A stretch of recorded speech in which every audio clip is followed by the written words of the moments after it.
അപ്പോ ജീവന്റെ ജീവന്റെ ഉൽപ്പത്തിയുമായി ബന്ധപ്പെട്ട സിദ്ധാന്തങ്ങളും ആ സിദ്ധാന്തങ്ങൾ ആവിഷ്കരിച്ച ശാസ്ത്രജ്ഞന്മാർ ആരൊക്കെയാന്ന് നോക്കാം.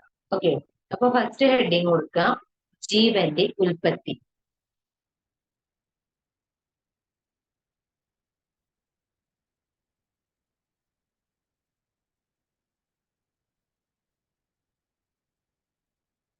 ജീവന്റെ ഉൽപ്പത്തി എന്ന് ഹെഡിങ് കൊടുത്തിട്ട് ഫസ്റ്റ് പോയിന്റ് ആയിട്ട് എഴുതാം, അജൈവിക തന്മാത്രകൾ അജൈവിക തന്മാത്രകൾ അജൈവിക തന്മാത്രകൾ ആകസ്മികമായി കൂടിച്ചേരുന്നതിന്റെ ഫലമാണ് ആകസ്മികമായി കൂടിച്ചേർന്നതിന്റെ ഫലമാണ് ജീവന്റെ ആവിർഭാവം. അജൈവിക തന്മാത്രകൾ ആകസ്മികമായി അജൈവിക തന്മാത്രകൾ ആകസ്മികമായി കൂടിച്ചേർന്നതിന്റെ ഫലം ആണ് ജീവന്റെ ആവിർഭാവം.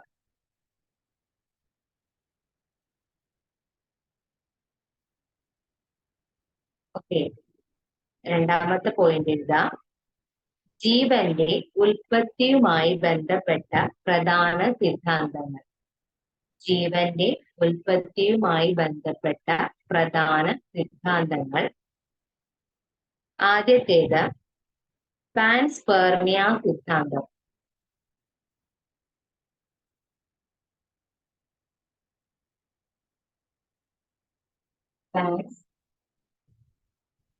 പാൻസ്പെർമിയ സിദ്ധാന്തം.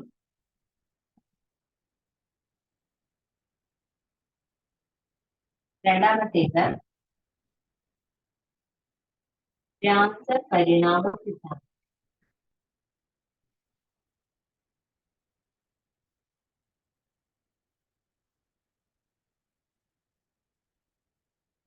ജീവന്റെ ഉൽപ്പത്തിയുമായി ബന്ധപ്പെട്ട പ്രധാന സിദ്ധാന്തങ്ങളാണ് പാൻസ്പെർമിയ സിദ്ധാന്തം, രാസപരിണാമ സിദ്ധാന്തം.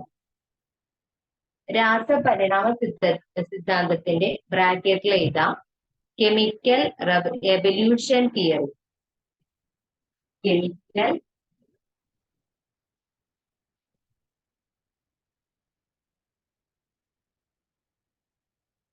Evolution theory.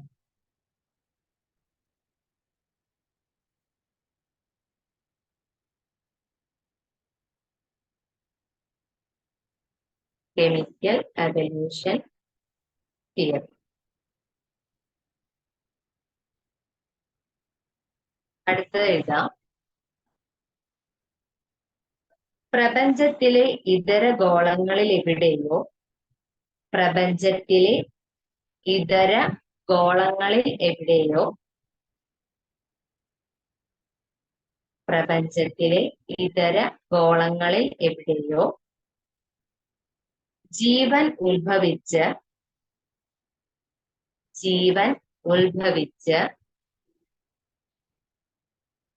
ആകസ്മികമായി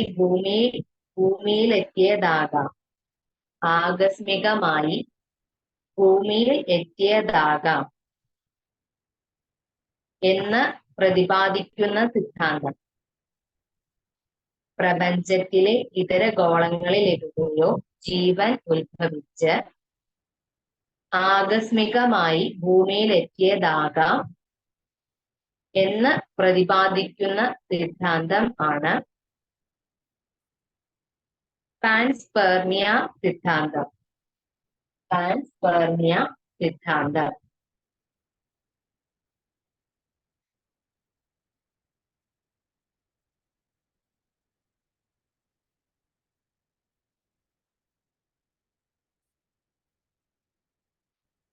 എന്താണ്? നമ്മുടെ പ്രപഞ്ചത്തിൽ ഇതര ഗോളങ്ങളിൽ എവിടെയോ ജീവൻ ഉത്ഭവിച്ച് ആകസ്മികമായി ഭൂമിയിൽ എത്തിയതാകാം എന്ന് പ്രതിപാദിക്കുന്ന സിദ്ധാന്തം ആണ് പാൻസ്പെർമിയ സിദ്ധാന്തം. ഇനി അടുത്തൊരു പോയിന്റ് ആയിട്ട് എഴുതാം, ഇൻസൈറ്റ് ചൊവ്വയിൽ ഇറങ്ങിയ വർഷം. ഇൻസൈറ്റ്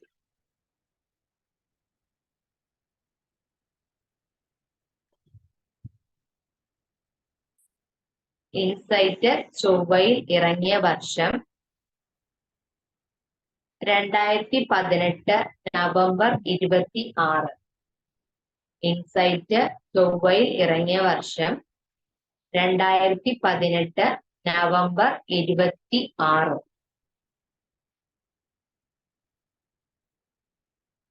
എഴുതിയോ?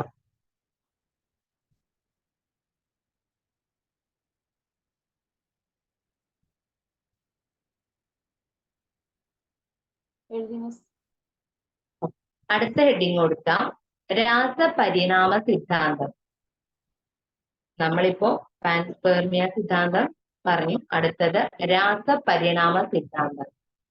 ബ്രാക്കറ്റില് കെമിക്കൽ എവല്യൂഷൻ തിയറി. രാസപരിണാമ സിദ്ധാന്തം. ഫസ്റ്റ് പോയിന്റ് എഴുതാം. ഏകദേശം 4500 ദശലക്ഷം വർഷം മുമ്പ്, ഏകദേശം 4500 ദശലക്ഷം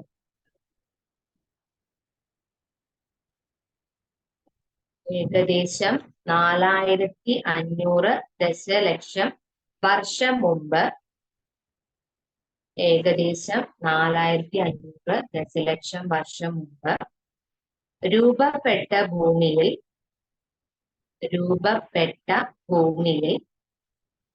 ജീവന്റെ ഉൽപ്പത്തിയെ സംബന്ധിച്ച് പ്രതിപാദിക്കുന്ന പ്രബലമായ സിദ്ധാന്തം. ജീവന്റെ ഉൽപ്പത്തിയെ സംബന്ധിച്ച് പ്രതിപാദിക്കുന്ന പ്രബലമായ സിദ്ധാന്തം. പ്രബലമായ സിദ്ധാന്തം. രാസപരിണാമം. ഏകദേശം 4500 ദശലക്ഷം വർഷം മുമ്പ് രൂപപ്പെട്ട ഭൂമിയിൽ ജീവന്റെ ഉൽപ്പത്തിയെ സംബന്ധിച്ച് പ്രതിപാദിക്കുന്ന പ്രബലമായ സിദ്ധാന്തമാണ് രാസപരിണാമ സിദ്ധാന്തം. രണ്ടാമത്തെ പോയിന്റ്, ആദിമ ഭൂമിയിലെ സവിശേഷ സാഹചര്യങ്ങളിൽ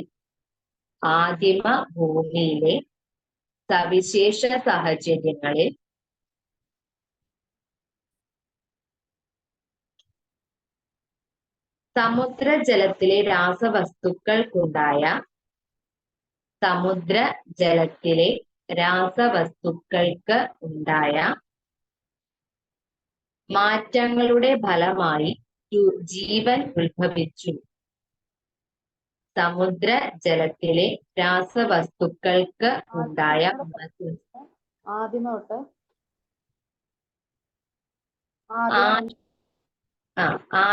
ഭൂമിയിലെ സവിശേഷ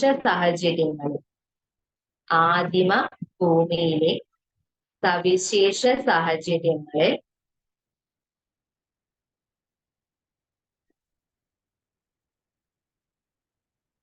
സമുദ്രജലത്തിലെ രാസവസ്തുക്കൾക്കുണ്ടായ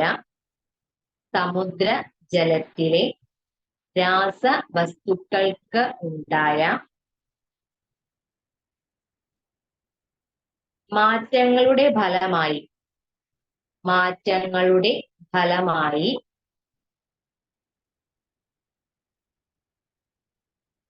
ജീവൻ ഉത്ഭവിച്ചു എന്ന് പ്രതിപാദിക്കുന്ന സിദ്ധാന്തം.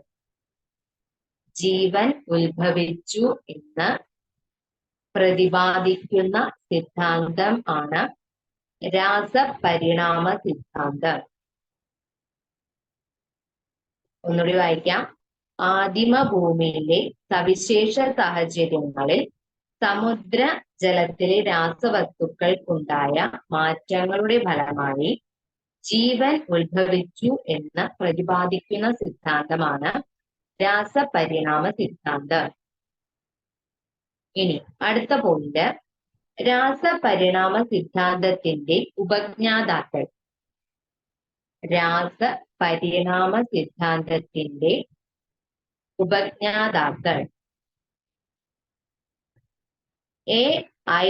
ഒപ്പാരിൻ,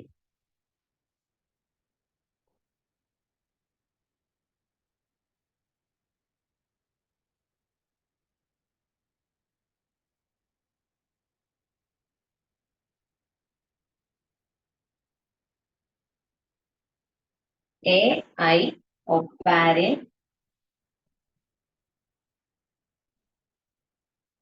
JBL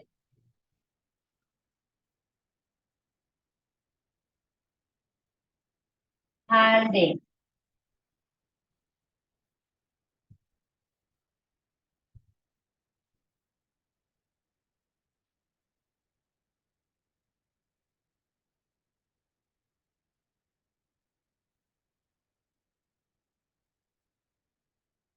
ബ്രാക്കറ്റില് ബ്രിട്ടീഷ്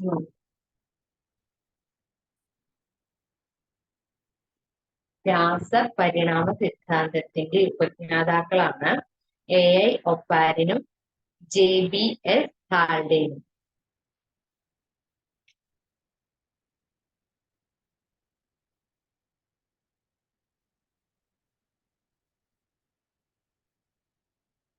അടുത്ത ഹെഡിങ് എടുക്കാം, യൂറേ മില്ലർ പരീക്ഷണം. യൂറേ മില്ലർ പരീക്ഷണം.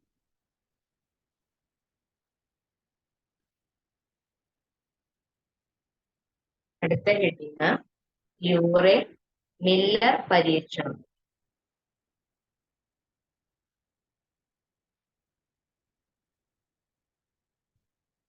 അതില് ആദ്യത്തെ പോയിന്റ് ആയിട്ട് എഴുതാം, മീഥേൻ, അമോണിയ, ഹൈഡ്രജൻ, നീരാവി. മീഥേൻ, അമോണിയ, ഹൈഡ്രജൻ, നീരാവി എന്നിവ ചേർന്ന ആദിമ ഭൗമാന്തരീക്ഷത്തെ മീഥേൻ, അമോണിയ, ഹൈഡ്രജൻ, നീരാവി എന്നിവ ചേർന്ന ആദിമ ഭൗമാന്തരീക്ഷത്തെ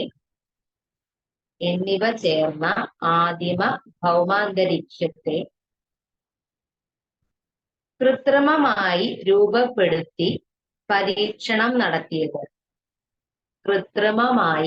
രൂപപ്പെടുത്തി പരീക്ഷണം നടത്തിയത്.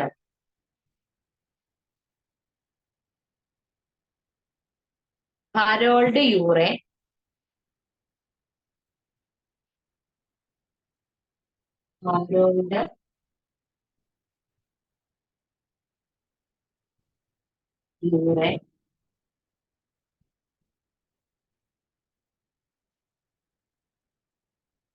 Stanley Miller. Harold Urey, Stanley Miller.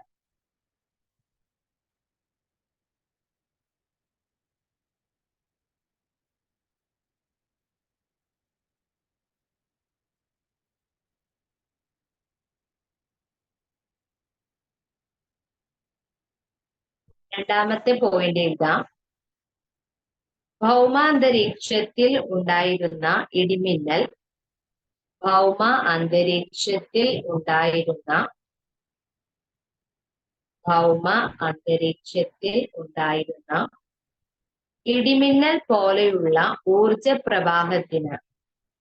ഇടിമിന്നൽ പോലെയുള്ള ഊർജ പ്രവാഹത്തിന്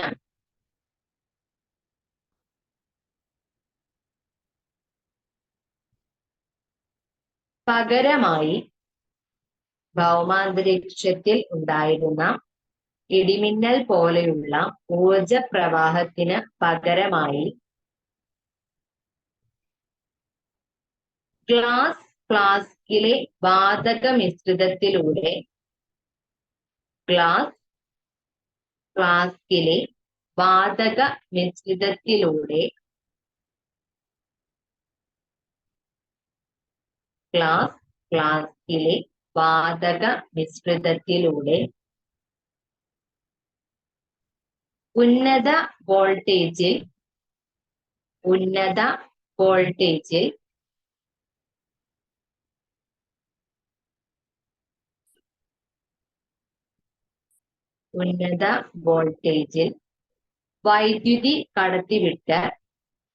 ഉന്നത വോൾട്ടേജിൽ വൈദ്യുതി കടത്തിവിട്ട്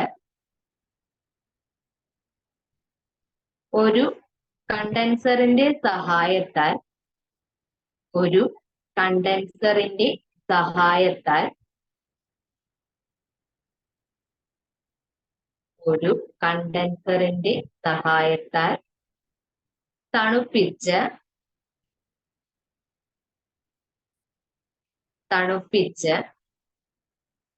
അവ ക്ഷിപ്ത പദാർത്ഥങ്ങളെ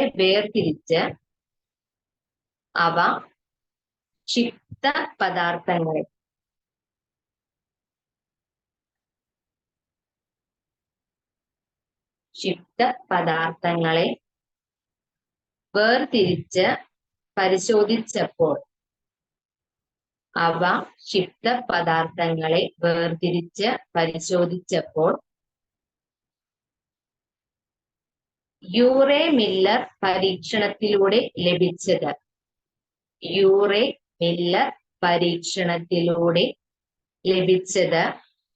അമിനോ ആസിഡുകൾ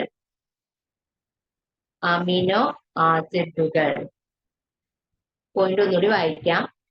ഭൗമ അന്തരീക്ഷത്തിൽ ഉണ്ടായിരുന്ന ഇടിമിന്നൽ പോലെയുള്ള ഊർജ പ്രവാഹത്തിന് പകരമായി ഗ്ലാസ് ഫ്ലാസ്കിലെ വാതക മിശ്രിതത്തിലൂടെ ഉന്നത വോൾട്ടേജിൽ വൈദ്യുതി കടത്തിവിട്ട് ഒരു കണ്ടൻസറിന്റെ സഹായത്താൽ തണുപ്പിച്ച് അവ ക്ഷിപ്ത പദാർത്ഥങ്ങളെ വേർതിരിച്ച് പരിശോധിച്ചപ്പോൾ യൂറേ മില്ലർ പരീക്ഷണത്തിലൂടെ ലഭിച്ചത് അമിനോ ആസിഡുകളാണ്. ഓക്കെ, അടുത്ത പോയിന്റ്, ആദിമ ഭൂമിയിലെ സമുദ്രജലത്തിൽ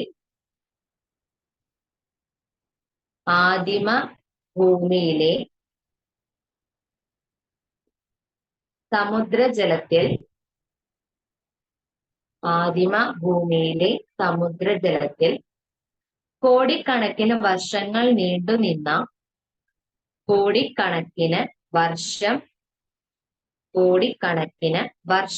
നീണ്ടുനിന്ന രാസപരിണാമ പ്രവർത്തനങ്ങളുടെ ഫലമായി രൂപം കൊണ്ടത്.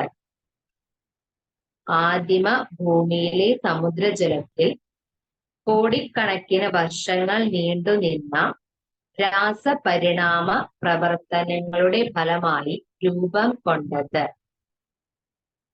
ജൈവ സംയുക്തങ്ങൾ. എന്താണ് ജൈവ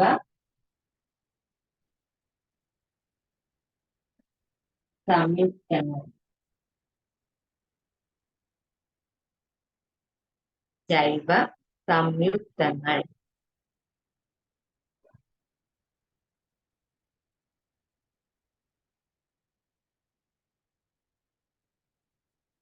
ഇനി ഒരു ഹെഡിങ് കൊടുക്കാം, ജീവോൽപത്തി മുഖ്യഘട്ടങ്ങൾ.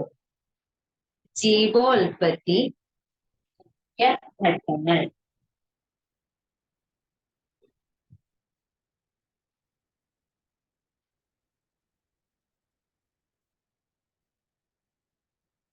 ജീവോൽപത്തി മുഖ്യഘട്ടങ്ങൾ എന്നൊരു ബ്രാക്കറ്റിൽ എഴുതാം. ദശലക്ഷ വർഷങ്ങൾക്ക്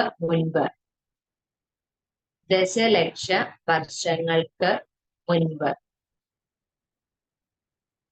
എന്നിട്ട്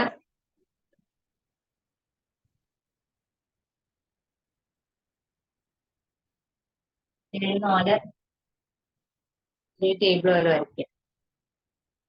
ഹെഡിങ് ജീവോൽപത്തി മുഖ്യഘട്ടങ്ങൾ, ബ്രാക്കറ്റില് ദശലക്ഷ വർഷങ്ങൾക്ക് മുൻപെന്ന് എഴുതാം.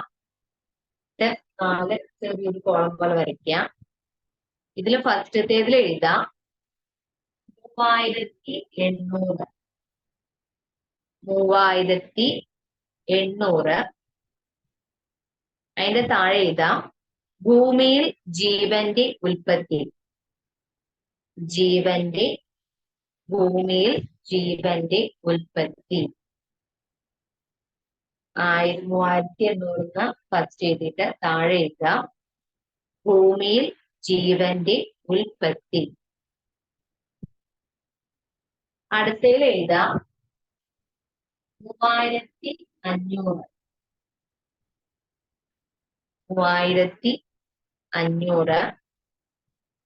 അതിന്റെ താഴെ ഇതാ പ്രോക്യാരിയോട്ടുകളുടെ ഉത്ഭവം. പ്രോക്യാരിയോട്ടുകളുടെ ഉത്ഭവം. പ്രോക്യാരിയോട്ടുകളുടെ ഉത്ഭവം. പ്രോക്യാരിയോട്ടുകൾ എന്താ നമ്മൾ പറഞ്ഞിരുന്നു അല്ലെ? കോശത്തിൽ മർമ്മമില്ലാത്ത ജീവികൾ. പ്രോക്യാരിയോട്ടുകൾ ഒരു ഏകകോശ ജീവികളായിരിക്കും അല്ലെ? നമ്മൾ കോശത്തിന്റെ പോഷൻസ് ഒക്കെ പറഞ്ഞു പോയതാ. ഇനി അടുത്തത് ഇതാ 1500. 1500. അതിന്റെ താഴെ ഇതാ യൂക്യാരിയോട്ടുകളുടെ ഉത്ഭവം. യൂക്യാരിയോട്ടുകളുടെ ഉത്ഭവം.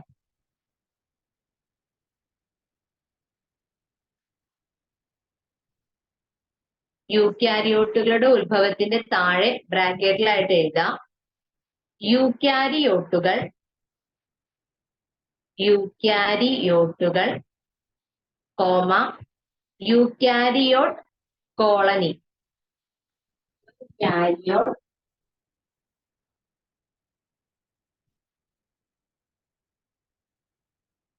യൂക്യാരിയോട്ടുകൾ കോമ യൂക്യാരിയോട്ട് കോളനി. ഇതിന്റെ ഉള്ളിൽ തന്നെ കേട്ടോ സിലബസ് അധികം. ഇനി ലാസ്റ്റത്തെ എഴുതാം 1000.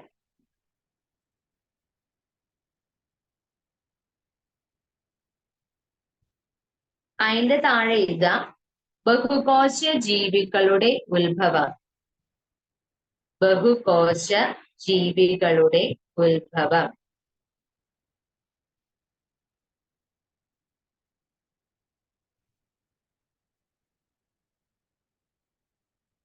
അപ്പൊ നമ്മുടെ ജീവൻ എങ്ങനെ ഉത്ഭവിച്ചു എന്നാണ്. ആദ്യത്തേത് 1000 ബഹുകോശ ജീവികളുടെ ഉത്ഭവം. രണ്ടാമത്തേത് യൂക്യാരിയോട്ടുകളുടെ ഉത്ഭവം. 1500 പ്രോക്യാരിയോട്ടുകളുടെ ഉത്ഭവം. 1800 ഭൂമിയിൽ ജീവന്റെ ഉൽപ്പത്തി.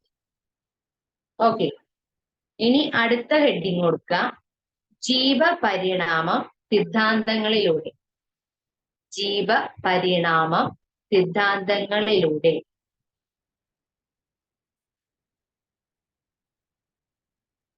ഫസ്റ്റ് കൊടുക്കാം ലാമാർക്കിസം. ലാമാർക്കിസം നമ്മൾ പറഞ്ഞു പോയതാണ്. ഫസ്റ്റ് കൊടുക്ക ലാമാർക്കിസം. അതില് ആദ്യത്തെ പോയിന്റ് ആയിട്ട് എഴുതാം ആദിമ കോശങ്ങൾ മുതൽ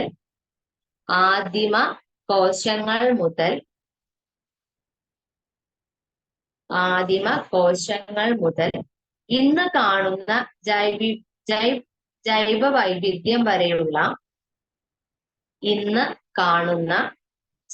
വൈവിധ്യം വരെയുള്ള ആദിമ കോശങ്ങൾ മുതൽ ഇന്ന് കാണുന്ന ജൈവ വൈവിധ്യം വരെയുള്ള ജീവന്റെ പരിണാമ ചരിത്രം ശാസ്ത്രീയ സിദ്ധാന്തം ആക്കി ആദ്യമായി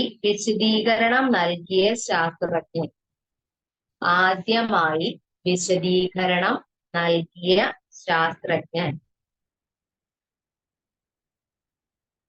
gene Baptist landmark.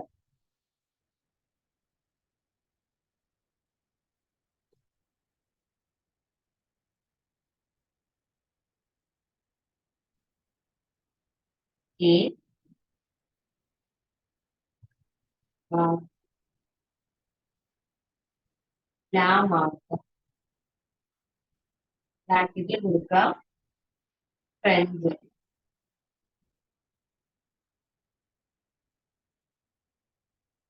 Gene Baptist landmark.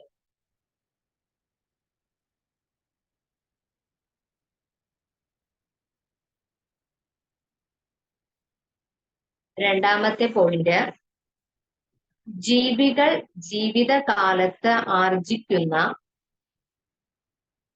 ജീവികൾ ജീവിതകാലത്ത് ആർജിക്കുന്ന സ്വയാർജിത സ്വഭാവങ്ങൾ. ജീവികൾ ജീവിതകാലത്ത് ആർജിക്കുന്ന സ്വയാർജിത സ്വഭാവങ്ങൾ സ്വഭാവങ്ങൾ അതായത് സ്വയമായിട്ട് ആർജിച്ച സ്വഭാവങ്ങള് തലമുറകളിലൂടെ കൂടിച്ചേർന്ന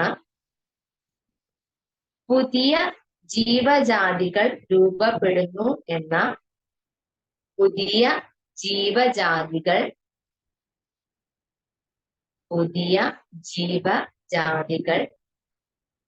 രൂപപ്പെടുന്നു എന്ന വിശദീകരണം നൽകിയ ശാസ്ത്രജ്ഞൻ.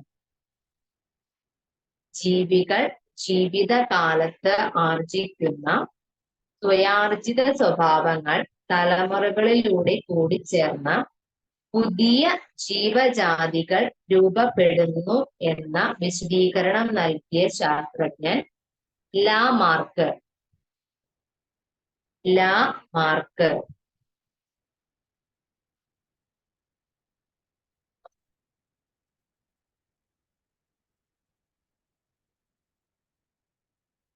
അടുത്ത പോയിന്റ്, സ്വയാർജിത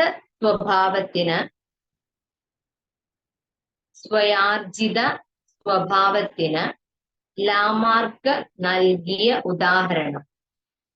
സ്വയാർജിത സ്വഭാവത്തിന് ലാമാർക്ക് നൽകിയ ഉദാഹരണം. അതിൽ ഫസ്റ്റത്തേത്, ആദ്യ കാലങ്ങളിലെ ജിറാഫിന് നീളം കുറഞ്ഞ കഴുത്തായിരുന്നു. ആദ്യ കാലങ്ങളിലെ ജിറാഫിന് നീളം കുറഞ്ഞ കഴുത്തായിരുന്നു. രണ്ടാമത്തേത്, ഭക്ഷ്യ ദൗർലഭ്യം നേരിട്ടതോടെ അവ ക്രമേണ കഴുത്തു നീട്ടി ഉയരമുള്ള മരങ്ങളെ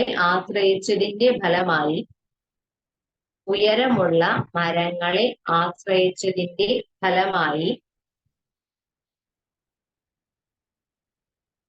കഴുത്തിന് നീളം കൂടിയ ജിറാഫുകൾ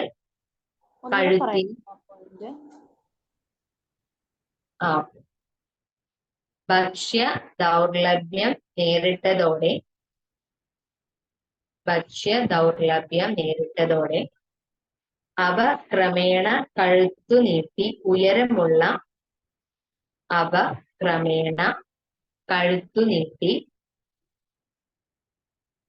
ഉയരമുള്ള മരങ്ങളെ ആശ്രയിച്ചതിന്റെ ഫലമായി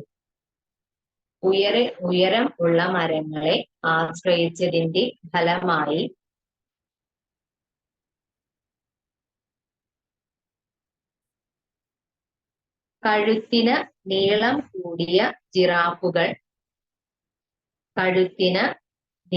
കൂടിയ ജിറാഫുകൾ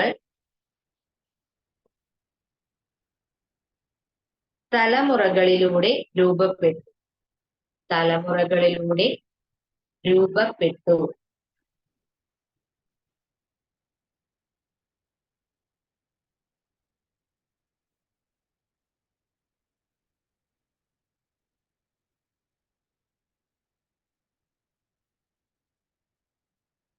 ഓക്കെ, ഉദാഹരണം കഴിഞ്ഞു. ഇനി അടുത്ത മെയിൻ പോയിന്റ് ആയിട്ട് എഴുതാം. സ്വയാർജിത സ്വഭാവങ്ങൾ പാരമ്പര്യമായി കൈമാറ്റം ചെയ്യപ്പെടുകയില്ല. സ്വയാർജിത സ്വഭാവങ്ങൾ പാരമ്പര്യമായി കൈമാറ്റം ചെയ്യപ്പെടുകയില്ല.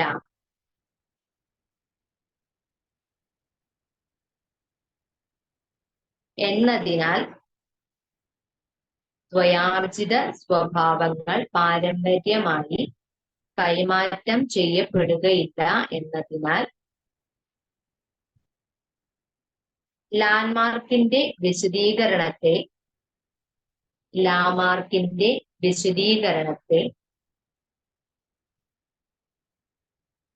ശാസ്ത്രലോകം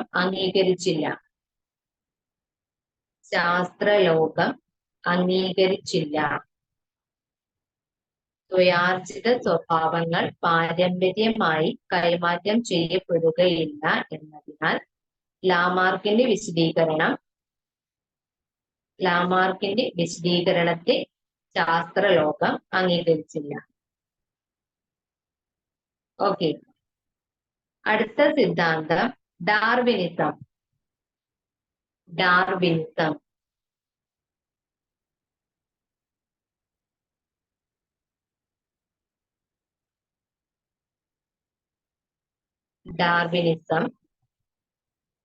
ഇതിൽ ഫസ്റ്റത്തേത് ജീവപരിണാമവുമായി ബന്ധപ്പെട്ട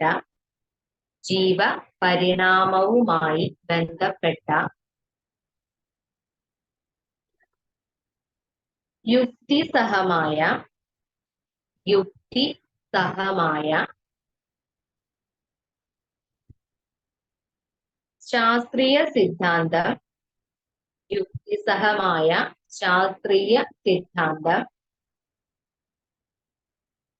ആദ്യമായി ആവിഷ്കരിച്ച അല്ലെങ്കിൽ ആദ്യമായി അവതരിപ്പിച്ച പ്രകൃതി ശാസ്ത്രജ്ഞൻ. ജീവപരിണാമവുമായി ബന്ധപ്പെട്ട യുക്തിസഹമായ ശാസ്ത്രീയ സിദ്ധാന്തം ആദ്യമായി അവതരിപ്പിച്ച പ്രകൃതി ശാസ്ത്രജ്ഞൻ ചാൾസ് റോബർട്ട് ഡാർവിൻ. ബ്രാക്കറ്റില് ഇംഗ്ലീഷ് നോക്കുക. Charles Robert Darwin.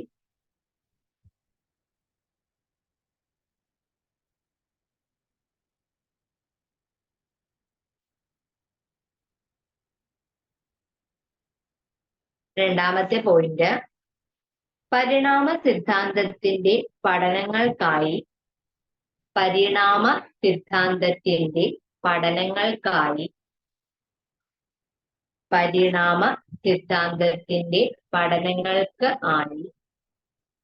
ഡാർവിൻ സഞ്ചരിച്ച ദ്വീപ് ഗാലപ്പഗോസ് ദ്വീപ്.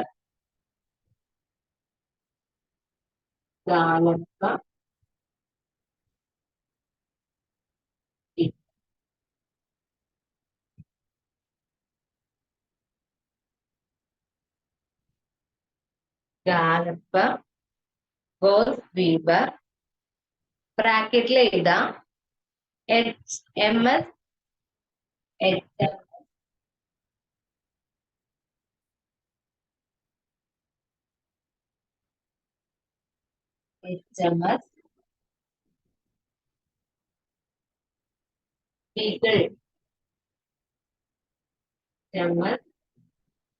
ബീഗിൾ എന്ന കപ്പൽ.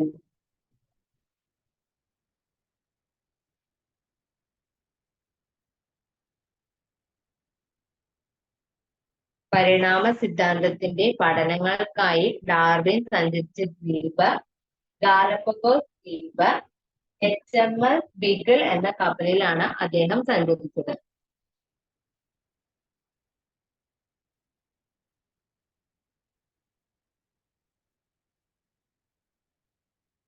അടുത്ത പോയിന്റ് എഴുതാം. ഗാലപ്പഗോസ്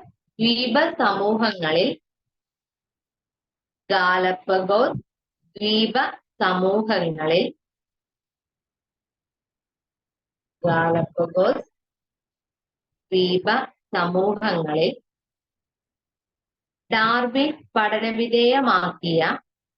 ഡാർവിൻ പഠനവിധേയമാക്കിയ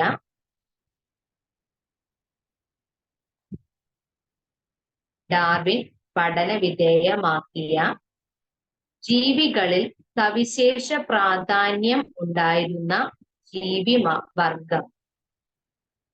ഡാർവിൻ പഠന വിധേയമാക്കിയ ജീവികളിൽ സവിശേഷ പ്രാധാന്യം ഉണ്ടായിരുന്ന വർഗം. കുരുവികൾ. കുരുവികൾ വായിക്കാം. ഗാലപ്പഗോസ് ദ്വീപ സമൂഹങ്ങളിൽ ഡാർവിൻ പഠനവിധേയമാക്കിയ ജീവികളിൽ സവിശേഷ പ്രാധാന്യം ഉണ്ടായിരുന്ന വർഗം കുരുവികൾ. കുരുവികൾ.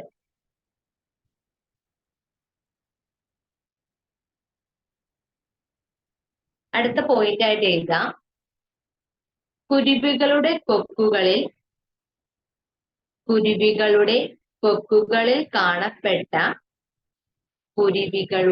കൊക്കുകളിൽ കാണപ്പെട്ട വൈവിധ്യമാണ് ഡാർവിനെ ആകർഷിച്ചത്. കുരുവികളുടെ കൊക്കിൽ കാണപ്പെട്ട വൈവിധ്യമാണ് ഡാർവിനെ ആകർഷിച്ചത്.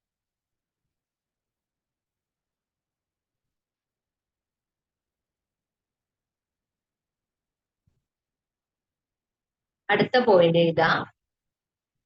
ഡാർവിൻ നിരീക്ഷിച്ച കുരുവികൾക്ക്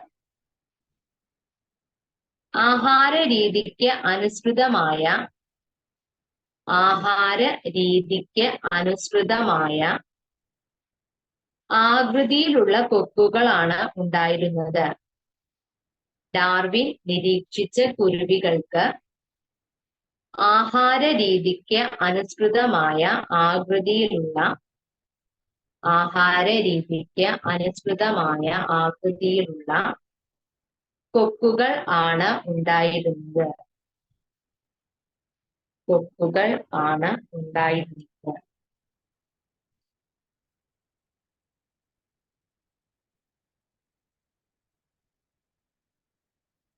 അടുത്ത പോയിന്റ്.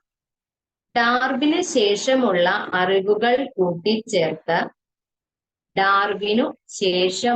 അറിവുകൾ കൂട്ടിച്ചേർത്ത്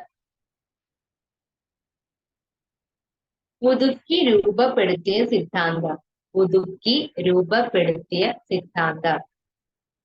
ഡാർവിനു ശേഷമുള്ള അറിവുകൾ കൂട്ടിച്ചേർത്ത് പുതുക്കി രൂപപ്പെടുത്തിയ സിദ്ധാന്തം നിയോ ഡാർവിനിസം.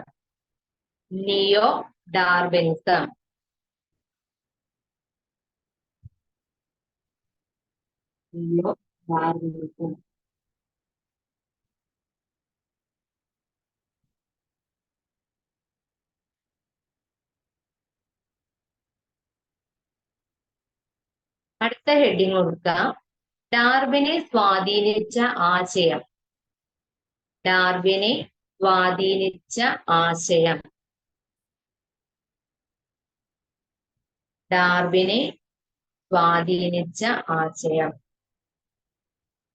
അതിൽ ഫസ്റ്റത്തെ പോയിന്റ്. കുരുവികളുടെ കൊക്കുകളിൽ കാണപ്പെടുന്ന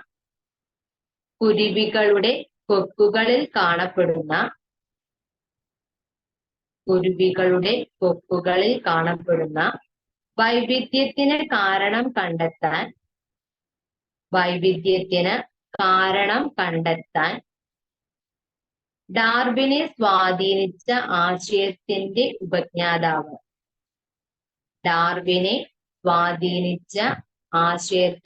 ഉപജ്ഞാതാവ്. കുരുവികളുടെ കൊക്കുകളിൽ കാണപ്പെടുന്ന വൈവിധ്യത്തിന് കാരണം കണ്ടെത്താൻ ഡാർവിനെ സ്വാധീനിച്ച ആശയത്തിന്റെ ഉപജ്ഞാതാവ്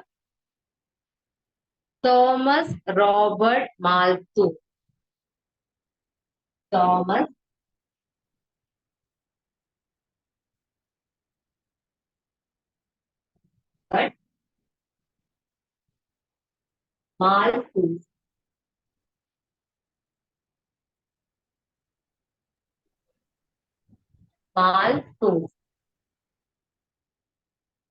ബ്രാക്കറ്റിൽ കൊടുക്കുക സാമ്പത്തിക വിദഗ്ധൻ.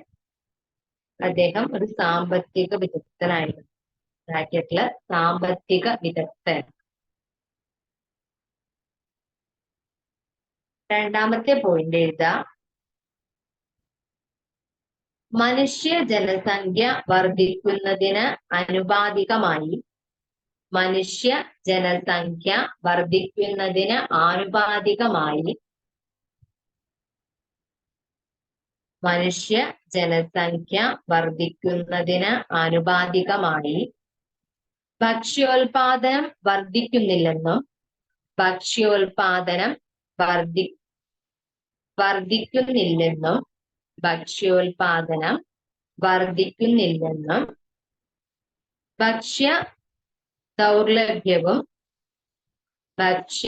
ദൗർലഭ്യവും രോഗവും പട്ടിണിയും ഭക്ഷ്യ ദൗർലഭ്യവും രോഗവും പട്ടിണിയും അതിജീവനത്തിനുള്ള മത്സരം ഉണ്ടാക്കുമെന്നും അതിജീവനത്തിനുള്ള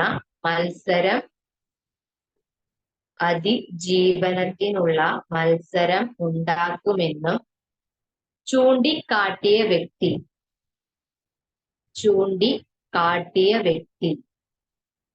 റോബർട്ട് മാൽത്തൂസ്. ഒന്നുകൂടി വായിക്കാം. മനുഷ്യ ജനസംഖ്യ വർദ്ധിക്കുന്നതിന് ആനുപാതികമായി ഭക്ഷ്യോൽപാദനം വർദ്ധിക്കുന്നില്ലെന്നും ഭക്ഷ്യദൗർലഭ്യവും രോഗവും പട്ടിണിയും അതിജീവനത്തിനുള്ള മത്സരം ഉണ്ടാക്കുമെന്നും ചൂണ്ടിക്കാട്ടിയ വ്യക്തി Robert Malthus. Thomas Robert Malthus. എഴുതിയോ?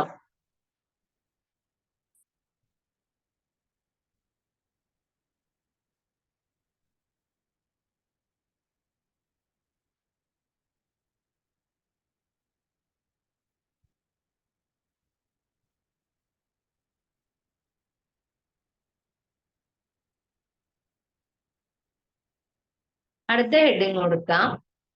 ഉൽപരിവർത്തന സിദ്ധാന്തം.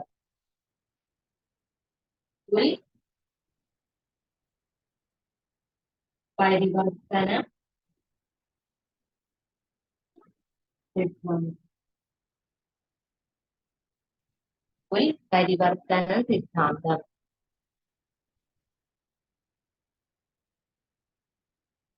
അതിൽ ഫസ്റ്റത്തേത് ഉൽപരിവർത്തന സിദ്ധാന്തം ആവിഷ്കരിച്ച ശാസ്ത്രജ്ഞൻ. ഉൽപരിവർത്തന സിദ്ധാന്തം ആവിഷ്കരിച്ച ശാസ്ത്രജ്ഞൻ Hugo de Vries. Hugo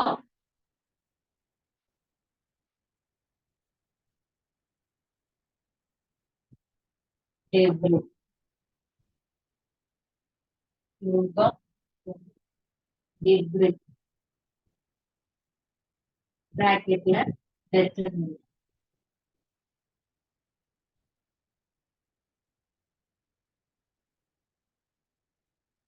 Hugo de Vries ബ്രാക്കറ്റില് ഡച്ച്. ഉൽപരിവർത്തന സിദ്ധാന്തം ആവിഷ്കരിച്ച ശാസ്ത്രജ്ഞൻ ഹ്യൂഗോ ഡിവ്രിസ് ബ്രാക്കറ്റില് ഡച്ച്.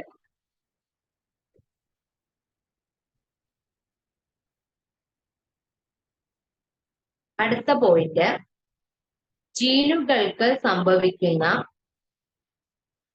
ജീനുകൾക്ക് സംഭവിക്കുന്ന ആകസ്മിക മാറ്റങ്ങൾ അറിയപ്പെടുന്നത്. ജീനുകൾക്ക് സംഭവിക്കുന്ന ആകസ്മിക മാറ്റങ്ങൾ അറിയപ്പെടുന്നത് ഉൽപരിവർത്തനങ്ങൾ.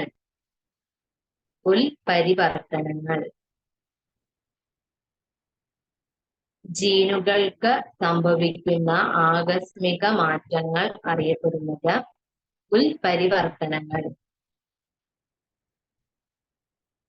മ്യൂട്ടേഷൻ തിയറി എന്ന് പറഞ്ഞതാണ് ഈ ഉൽപരിവർത്തന സിദ്ധാന്തം. കേട്ടില്ല? മ്യൂട്ടേഷൻ തിയറി എന്ന് പറഞ്ഞതാണ് ഈ ഉൽപരിവർത്തന സിദ്ധാന്തം. എന്റെ ഇംഗ്ലീഷിൽ നിന്നാ അറിയാം. ഇവിടെ ഇംഗ്ലീഷ് ഞാൻ നോക്കിയില്ല കേട്ടോ, നോക്കിട്ട് പറയാവേ. മ്യൂട്ടേഷൻ തിയറി അറിയാൻ എനിക്ക് ഒന്ന് നോക്കുക. അടുത്ത പോയിന്റ്, ഉൽപരിവർത്തനം വഴി ഉണ്ടാകുന്ന ഉൽപരിവർത്തനം വഴി ഉണ്ടാകുന്ന ഉൽപരിവർത്തനം വഴി ഉണ്ടാകുന്ന ആകസ്മിക വ്യതിയാനങ്ങൾ ഉൽപരിവർത്തനം വഴി ഉണ്ടാകുന്ന ആകസ്മിക വ്യതിയാനങ്ങൾ പാരമ്പര്യമായി കൈമാറ്റം ചെയ്യപ്പെടുന്നത് വഴി ഉൽപരിവർത്തനം വഴി ഉണ്ടാകുന്ന ആകസ്മിക വ്യതിയാനങ്ങൾ പാരമ്പര്യമായി കൈമാറ്റം ചെയ്യപ്പെടുന്നത് വഴി പുതിയ ജീവജാതികൾ രൂപപ്പെടുന്നു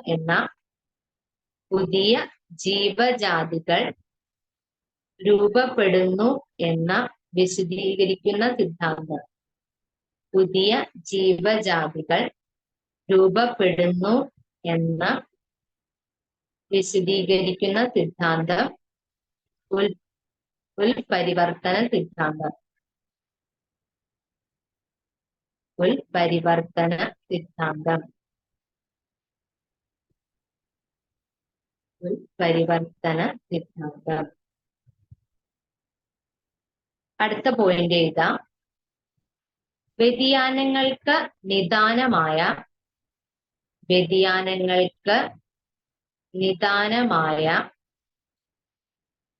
ഉൽപരിവർത്തനങ്ങളാണ്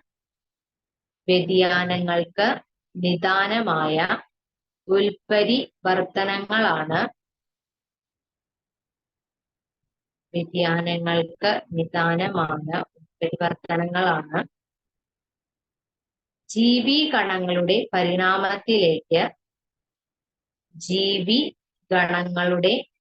പരിണാമത്തിലേക്ക് നയിക്കുന്നത് എന്ന് പിന്നീട് വിശദീകരിക്കപ്പെട്ടു. ജീവികണങ്ങളുടെ പരിണാമത്തിലേക്ക് നയിക്കുന്നത് എന്ന് പിന്നീട് വിശദീകരിക്കപ്പെട്ടു.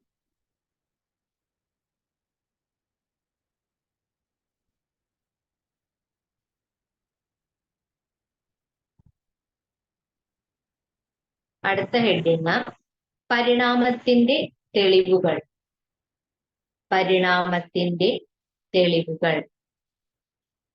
പരിണാമത്തിന്റെ തെളിവുകൾ. ആദ്യത്തേത് ഫോസിൽ പഠനം.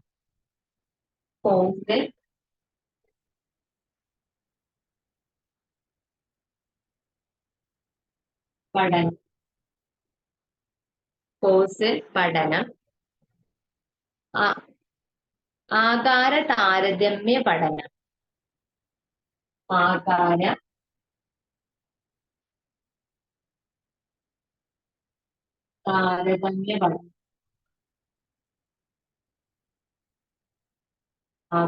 താരതമ്യ പഠനം.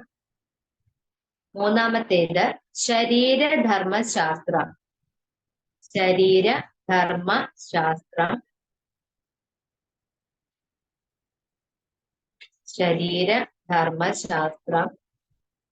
നാലാമത്തേത് തന്മാത്രാ ജീവശാസ്ത്രം.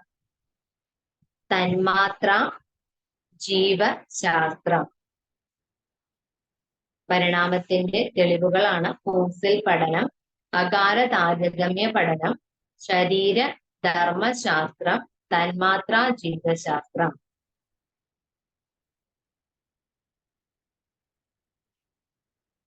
ഫസ്റ്റ് ഹെഡിങ് കൊടുക്കാം, ഫോസിൽ പഠനം.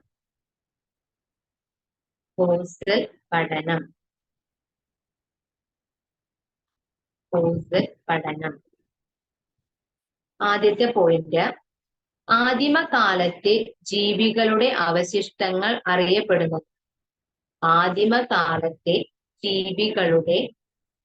അവശിഷ്ടങ്ങൾ അറിയപ്പെടുന്നത്. ഫോസിലുകൾ എന്നാണ്. ആദിമകാലത്തെ ജീവികളുടെ അവശിഷ്ടങ്ങൾ അറിയപ്പെടുന്നത് ഫോസിലുകൾ. രണ്ടാമത്തെ പോയിന്റ്, ഫോസിലുകൾ ജീവികളുടെ ശരീരങ്ങളോ ഫോസിലുകൾ ജീവികളുടെ ശരീരങ്ങളോ ശരീരഭാഗങ്ങളോ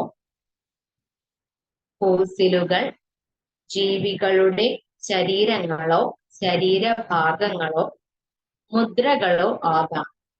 മുദ്രകളോ ആകാം. ഫോസിലുകൾ ജീവികളുടെ ശരീരങ്ങളോ ശരീരഭാഗങ്ങളോ മുദ്രകളോ ആകാം. അടുത്ത പോയിന്റ്, ശാസ്ത്രീയ പരിശോധനകളിലൂടെയാണ് ഫോസിലുകളുടെ കാലപ്പഴക്കം നിർണയിക്കുന്നത്. ശാസ്ത്രീയ പരിശോധനകളിലൂടെയാണ് ഫോസിലുകളുടെ കാലപ്പഴക്കം നിർണയിക്കുന്നത്.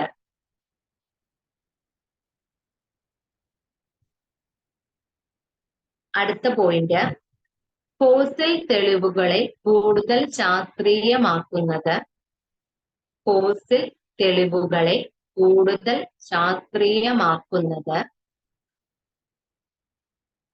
കോശവിജ്ഞാനീയം തന്മാത്രാ ജീവശാസ്ത്രം. ഫോസിൽ തെളിവുകളെ കൂടുതൽ ശാസ്ത്രീയമാക്കുന്നത് കോശവിജ്ഞാനീയം തന്മാത്രാ ജീവശാസ്ത്രം.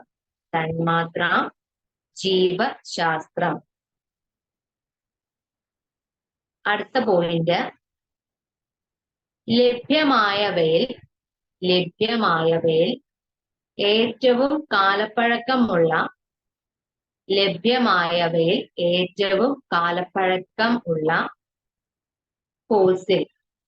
ലഭ്യമായവയിൽ ഏറ്റവും കാലപ്പഴക്കമുള്ള ഫോസിൽ 3.5 ദശലക്ഷം വർഷങ്ങൾക്ക് മുൻപുണ്ടായിരുന്ന ലഭ്യമായവയിൽ ഏറ്റവും കാലപ്പഴക്കമുള്ള ഫോസിൽ 3.5 ദശലക്ഷം വർഷങ്ങൾക്ക് മുൻപ് ഉണ്ടായിരുന്ന പ്രോക്യാരിയോട്ടുകളുടേതാണ്. 3.5 ദശലക്ഷം വർഷങ്ങൾക്ക് മുൻപ് ഉണ്ടായിരുന്ന പ്രോക്യാരിയോട്ടുകളുടേതാണ്. അടുത്ത പോയിന്റ്, വിവിധ ശിലാപാളികളിൽ നിന്നും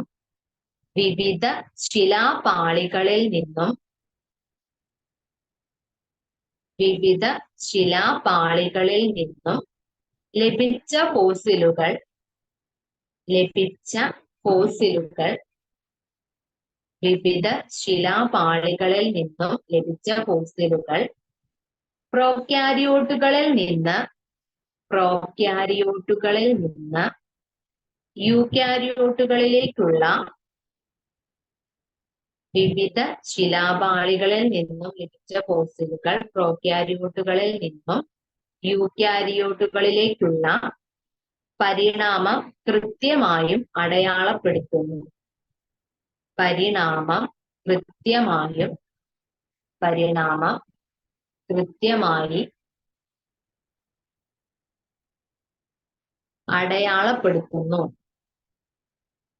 അടയാളപ്പെടുത്തുന്നു.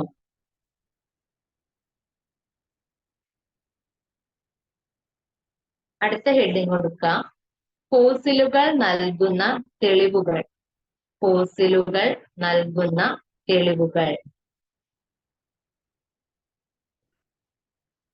അതില് ആദ്യത്തേത്, പുരാതന ഫോസിലുകൾക്ക് ലളിത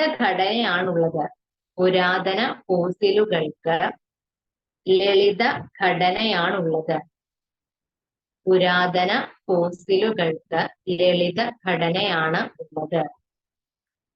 രണ്ടാമത്തേത്, അടുത്ത കാലത്തുണ്ടായ ഫോസിലുകൾക്ക്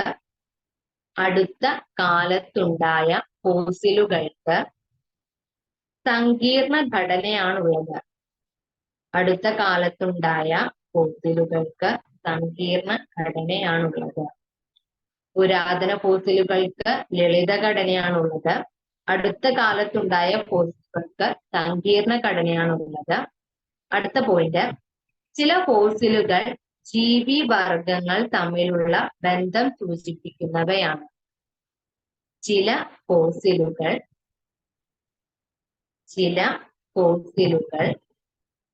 ജീവി വർഗങ്ങൾ തമ്മിലുള്ള ചില ഫോസിലുകൾ ജീവി വർഗങ്ങൾ തമ്മിലുള്ള ബന്ധം സൂചിപ്പിക്കുന്നവയാണ്. ചില ഫോസിലുകൾ ജീവി വർഗങ്ങൾ തമ്മിലുള്ള ബന്ധം സൂചിപ്പിക്കുന്നവയാണ്. ജീവി വർഗങ്ങൾ തമ്മിലുള്ള ബന്ധം സൂചിപ്പിക്കുന്നവയാണ്.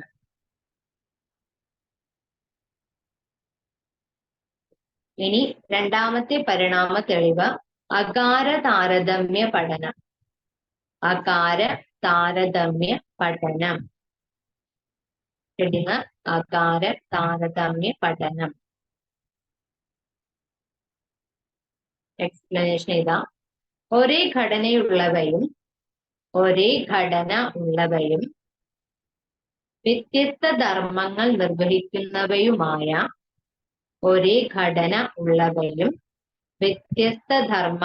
നിർവഹിക്കുന്നവയുമായ അവയവങ്ങൾ അറിയപ്പെടുന്നത്.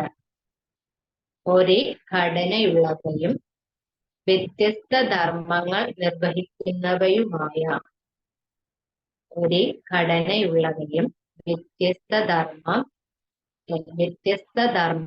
നിർവഹിക്കുന്നവയുമായ അവയവങ്ങൾ അറിയപ്പെടുന്നത് അനുരൂപ അവയവങ്ങൾ. ഒരേ ഘടനയുള്ളവയും വ്യത്യസ്ത ധർമ്മങ്ങൾ നിർവഹിക്കുന്നവയുമായ അവയവങ്ങൾ അറിയപ്പെടുന്നത് അനുരൂപ അവയവങ്ങൾ. ബ്രാക്കറ്റില് ഹോമോലോഗസ് ഓർഗൻ.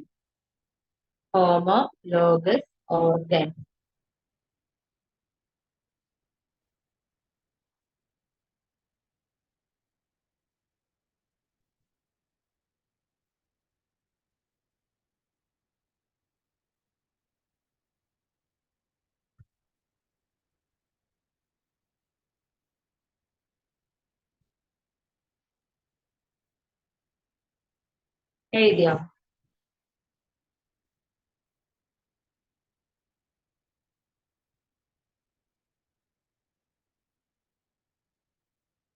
കഴിഞ്ഞോ?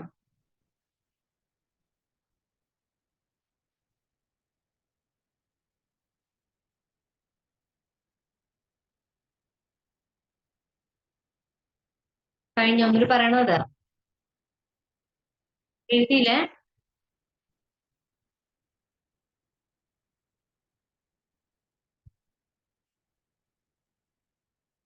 കഴിഞ്ഞില്ലേ? ഇത് ആരും കേൾക്കുന്നില്ലേ?